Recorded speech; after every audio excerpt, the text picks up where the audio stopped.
সংশোধনাগারের দিকেও নজর রাখে, যেখানে সঞ্জয় রয়েছে সেখানে তৎপরতার কি ছবি? আর কিছুক্ষণের মধ্যেই কিন্তু সঞ্জয়কে নিয়ে আসা হবে আদালতে, সেখানকার নিরাপত্তা তৎপরতার ছবি আমরা জানবো। নান্টু হাজরা আমাদের প্রতিনিধি রয়েছেন সরাসরি আমাদের সঙ্গে।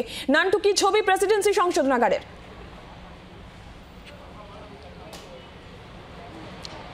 দেখে একেবারে চরম ব্যস্ততা রয়েছে বলা যেতেই পারে এই প্রেসিডেন্সি সংশোধনাগারে। ইতিমধ্যেই যে গাড়ি করে নিয়ে যাওয়া হবে সঞ্জয় রায়কে, সেই গাড়ি এসে পৌঁছেছে এবং তার পাশাপাশি কলকাতা পুলিশের প্রচুর ফোর্স, তারা ইতিমধ্যেই প্রেসিডেন্সি সংশোধনাগারে এসে পৌঁছেছে র্যাব। অর্থাৎ এখনও পর্যন্ত যে খবর রয়েছে পুলিশ সূত্রে আমরা যেটা জানতে পারছি সেটা হলো 12:30 নাগাদ সঞ্জয় রায়কে প্রেসিডেন্সি জেল থেকে বের করা হবে।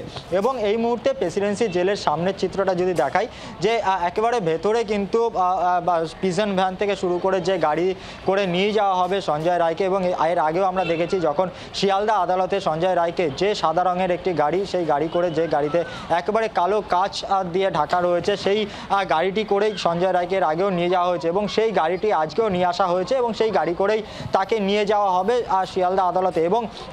এবং পুলিশের তরফ থেকে কড়া নিরাপত্তা বেষ্টনীতে মুড়ে কিন্তু তাকে শিয়ালদা আদালতে নিয়ে যাওয়া হবে। এবং সেই কারণেই কিন্তু ইতিমধ্যেই যেমন পিজন ভ্যান রয়েছে, যে পিজন ভ্যানে করে পুলিশ আধিকারিকরা যাবে এবং সেই পিজন ভ্যানের মাঝেই কিন্তু রাখা হবে সঞ্জয় রায়ের গাড়ি, যাতে কোনো রকমভাবে রাস্তায় কোনো আপত্তিকর ঘটনা না ঘটে। সেই কারণেই কিন্তু একেবারে কড়া নিরাপত্তা বলয়ের মধ্যে মুড়ে ফেলে নিয়ে যাওয়া হবে।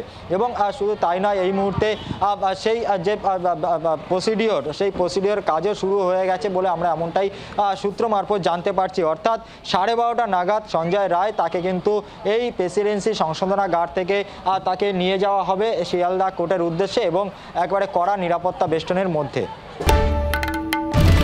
বাংলার আওয়াজ, বাঙালির আবেগ, জি 24 ঘন্টা।